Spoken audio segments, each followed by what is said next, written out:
Ya pemirsa, dari seluruh anggota terpilih, ada sosok yang paling menonjol yang hadir dalam penetapan para anggota DPR RI. Dia adalah Titik Soeharto yang pada hari ini terpilih menjadi anggota DPR RI periode 2024-2029. Hewan saat ini dari apa mas? Dilantik tadi. Alhamdulillah sudah selesai pelantikan. Mudah-mudahan tidak mengecewakan masyarakat yang memilih saya. Oh, gitu. Ya. Apa yang mau dekat apa yang ibu lakukan? Gitu. Selamat sore ibu. Yang penting bisa bermanfaat. Siap. Ya. Kasih ibu. Assalamualaikum. Pemirsa, selain Titik Soeharto, anak mendiang Desmond Junaidi Mahesa, Anissa Maharani Al-Zahra Mahesa, resmi menjadi anggota DPR RI periode 2024-2029. Perempuan berusia 23 tahun itu menjadi legislator termuda di Senayan. Putri sulung almarhum Desmond Junaidi Mahesa ini lahir pada 17 Juli 2001 dan berikut wawancara Anissa Maharani Al-Zahra Mahesa bersama jurnalis Garuda TV Edra Paramaskara. Pemirsa, hari ini dilakukan sidang pelantikan DPR, DPD, dan juga MPR di Gedung Parlemen Senayan, Jakarta. Dari 580 anggota yang dilantik, salah satunya yang termuda sudah bersama dengan saya yang tadi juga sempat menjadi pimpinan DPR sementara di sidang paripurna, Anissa Desmond Mahesa. Mbak Ica. Halo Mbak Edra. Halo Mbak, terima kasih sudah bersedia bergabung bersama Garuda TV. Selamat ya Mbak sudah terpilih menjadi anggota Dewan di usia yang sangat muda. Ini kenapa sih dari awal bisa memutuskan untuk terjun ke politik? Oke, jadi apa yang memotivasi gitu ya? Pertama-tama tentunya kita tidak bisa menghapus perjuangan almarhum papa saya, Pak Desmond Junaidi Mahesa. Karena sejak kecil memang aku sudah dikenalkan dengan politik, diajarkan ilmu-ilmunya, disuruh baca buku. Kamu baca Das Kapital. Nah, Das Kapital. Anak SMP disuruh baca begitu ya kita ikut aja gitu ya. Tentu saja dengan pembekalan ilmu-ilmu seperti itu dan juga diajak turunnya ke dapil itu memotivasi aku sebagai anaknya. Wah, ternyata aku tertarik dengan isu-isu sosial, dengan isu-isu politik di Indonesia ini. Mungkin karena ada darah beliau juga, karena beliau aktivis kan. Jadi kita sebagai anaknya menurunlah minat tersebut. Dan seiring berjalannya waktu di dunia perkuliahan, di dunia itu aku tuh sering mengikuti volunteer sebagai guru, volunteer untuk acara bakti sosial.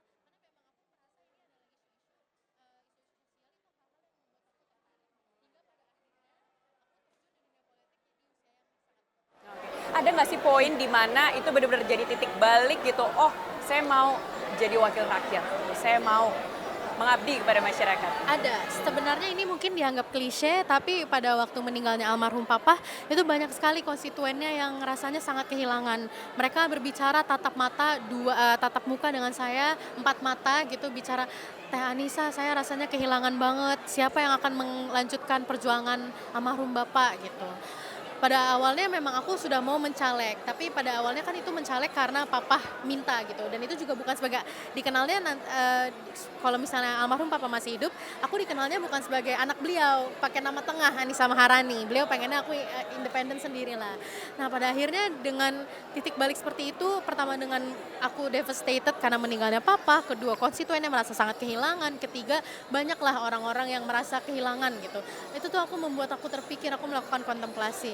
Mungkin memang dengan minat aku yang tinggi terhadap isu-isu politik, rasa sayangku juga terhadap konstituen papa, mungkin memang ini saatnya terjun meskipun di usia yang sangat muda. Nggak apa-apa orang mengira aku masih hijau atau minim kredibilitas, kita akan buktikan nanti. Oke, jadi karena almarhum papa, kemudian juga melihat realita di lapangan seperti apa dan kemudian terketuk ya untuk menjadi wakil rakyat gitu. Tadi juga sempat menjadi pimpinan sementara DPR. Itu bagaimana persiapannya, kemudian tantangannya dan apa dinamika di dalam itu seperti apa menjadi pimpinan termuda begitu? Untuk sekarang itu kan masih memimpin untuk pengucapan sumpah ikrar janji ya. Kalau menurut aku di situ belum ada intrik-intrik, Mbak. Oke. Di situ belum berasa tantangannya ya. Di situ persiapannya cukup simpel karena aku sebagai wakil ketua pimpinan, karena ketuanya kan Pak Guntur ya dari DPR RI dan MPR. Aku ini mewakili mendampingi beliau karena beliau yang tertua. Jadi aku sebagai wakilnya itu hanya membantu mengingatkan pointers. Menurut aku itu bikin nervous tapi bisa dihadapi lah. Yang lebih nervousnya sebenarnya nanti malam. Betul. Rapat sidang paripurna. Penetapan pimpinan iya, ya. Penetapan pimpinan, sorry. penetapan pimpinan yang pertama kali. Karena kalau misalnya belajar dari yang terdahulu kayak masanya Kak Hillary atau Bang Ade Rizky dari Gerindra juga, itu mereka kan rame gitu. Jadi sebenarnya dakdiksurnya di situ. Tapi rasanya bangga, bahagia. I feel very privileged. Aku merasa sangat mempunyai privilege akan itu. Tapi hal yang paling aku rasakan saat ini adalah seperti memikul tanggung jawab yang sangat besar. Aku terjun ke sini ini bukan main-main. Ucapan ikrar yang aku sumpahkan tadi itu adalah hal yang sakral. So, mari kita buktikan kinerja sebaik mungkin yang aku bisa. Persiapannya apa nih sampai nanti malam? Persiapannya untuk nanti malam, untuk mempersiapkan diri kalau mental udah dari jauh-jauh hari Oh ya. gitu ya, udah kebentuk mentalnya ya. Tapi untuk sampai nanti malam kan ada banyak proses-proses seperti rapat konsultasi dengan pimpinan-pimpinan fraksi kan. Juga tadi nanti sebentar lagi aku ada rapat fraksi, makanya harus segera geser. Sampai pada akhirnya acara nanti malam penetapan pimpinan. Tentunya persiapannya ya kita harus banyak learn and observe, harus mendengarkan kondisi-kondisi politik dari tiap internal partai, apalagi sebagai yang termuda ya. Ini kan aku mendampingi yang tertua. Kita banyak mendengarkan, banyak observasi gitu. We'll see what happens tonight, Mbak Edra. Kita sudah dilantik nih hari ini, Mbak Ica. Dalam beberapa minggu ke depan agendanya itu kan akan melakukan penetapan anggota komisi. Yes. Mbak Ica kira-kira mau di komisi berapa? Kalau aku bisa memilih karena bidang pendidikan aku itu di keuangan, aku menginginkan untuk masuk komisi 11. Betul. Keuangan dan perbankan ya Yes, fokusnya. karena memang itu my interest. Tapi balik lagi, kalau aku sih pengennya kalau dari sisi keuangan, itu bukan cuma keuangan yang merata aja, tapi aku juga ingin meng-highlight financial technology. Financial technology yang merata, terus gimana caranya supaya ekonomi kreatif di daerah itu bisa sampai keluar daerahnya. Oke lah, itu salah satu yang aku ingin gaungkan gitu. Tapi balik lagi, selain dari Komisi 11, aku rasa pimpinan partai tentunya lebih paham di mana menempatkan kita di komisi-komisi. Karena kan pasti penempatan di komisi itu ada suatu hal strategik ya, pertimbangan dari pimpinan partai. Aku siap ditaruh di komisi mana aja. Oke. Sebagai anak muda banyak waktu untuk belajar. Belajar, betul sekali. Tapi kalau misalnya nanti sampai ditaruh di komisi 11, seperti apa langkah konkret yang bisa dilakukan untuk pemerataan finansial dan juga mungkin tadi financial technology karena kan itu sangat penting ya untuk kaum muda sekarang untuk tahu gitu. Ya, pertama-tama hal yang akan dilakukan langkah konkretnya adalah mapping, Mbak. Karena gimana caranya kita bisa melakukan langkah konkret kalau kita belum tahu mappingnya. Misalnya di dapil aku kan Kota Serang, Kota Cilegon, Kabupaten Serang. Kira-kira di daerah mana nih yang mapping kita nggak perlu terlalu banyak edukasi tentang fintech karena banyak kaum mudanya atau pokoknya rakyat masyarakatnya tuh udah paham tentang financial technology. Itu kan harus kita pahami. Dari situ kita harus pahami juga mungkin Kabupaten Serang kurang paham nih tentang financial technology. Mungkin QRIS aja mereka jarang yang pakai. Kan itu harus kita pelajari dulu. Setelah akhirnya kita mapping dari program-program yang bisa kita salurkan, entah gimana caranya kita adakan edukasi dan juga pengawasan di bidang itu. Tapi pada akhirnya harus tetap dibicarakan dulu dengan ahli-ahli karena aku banyak belajar juga dengan dosen-dosen.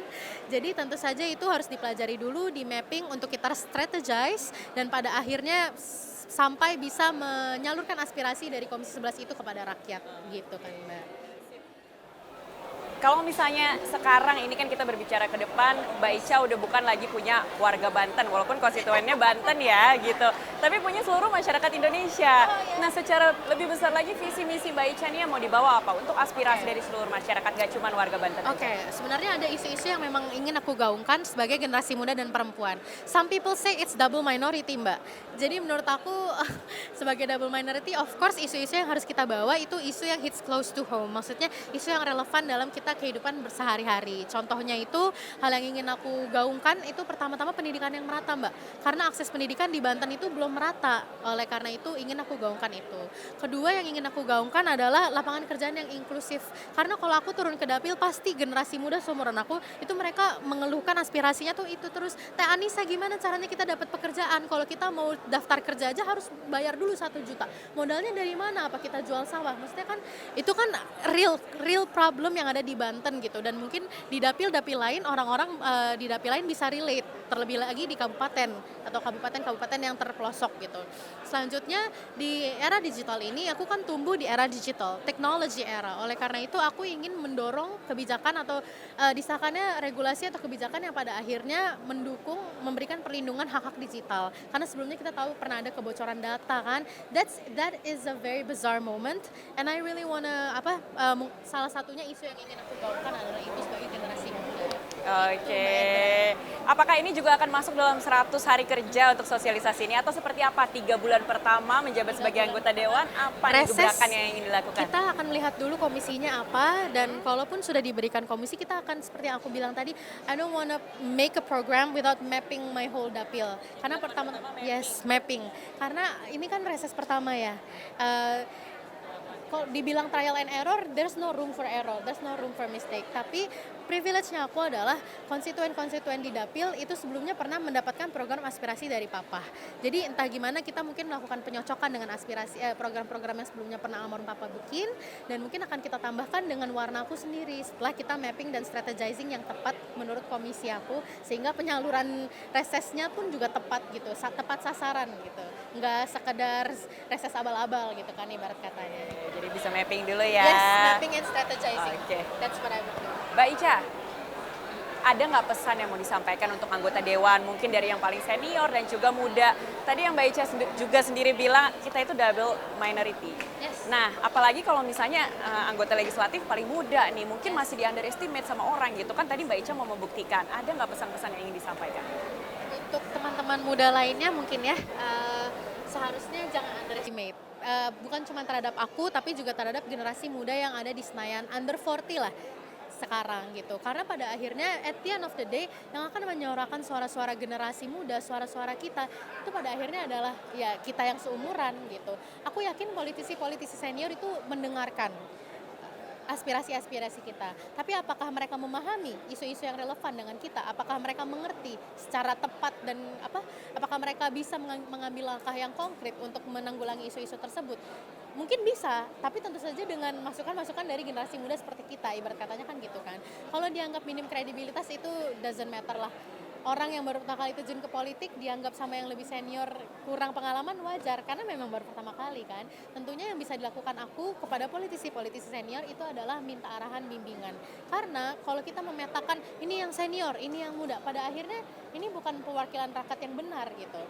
Kita harus ada kolaborasi lintas generasi, karena gimana pun juga politisi senior itu kita butuhkan ilmunya, wawasannya, pengalamannya, sehingga sebagai generasi muda kita bisa menyuarakan aspirasi kita untuk diterima di lingkungan yang lebih konservatif dan birokratis, ibarat katanya kan gitu Mbak Edra.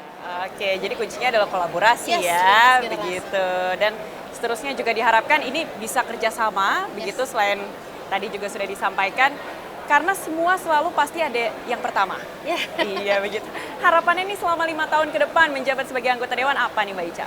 Harapannya tidak mengecewakan konstituen, itu harapan pertama. Harapan kedua, I don't make a fool of myself. Tapi yang paling pertama memang tidak mengecewakan konstituen, karena memilih tuh udah luar biasa loh, dipilih dengan adanya mereka. Oh, bukan cuma konstituen dan tim yang sudah berjuang di dapil. Karena pada akhirnya bisa duduk di sini kan karena perjuangan tim. Nama papa, perjuangan tim, semua itu menjadi satu. Jadi kalau dibilang selamat Mbak Anissa, itu bukan selamat Mbak Anissa. Selamat Mbak Anissa dan semua orang yang sudah dengan semangat berjuang untuk Mbak Anissa gitu. Jadi hal yang aku harapkan untuk diriku sendiri adalah tidak mengecewakan konstituen dan orang-orang yang udah berjuang untuk aku. Terima kasih banyak Mbak Ica waktunya. Thank you, Selamat Mbak Edra. kembali untuk Mbak Ica dan tim. Thank you so much. Terima kasih sudah bersedia bergabung di Garuda TV. Semoga sukses selalu memimpin 5 tahun ke depan. Sukses Garuda TV. Sukses Garuda TV. Demikian wawancara saya bersama dengan Anissa Desmond Mahesa. Kembali ke Anda di studio.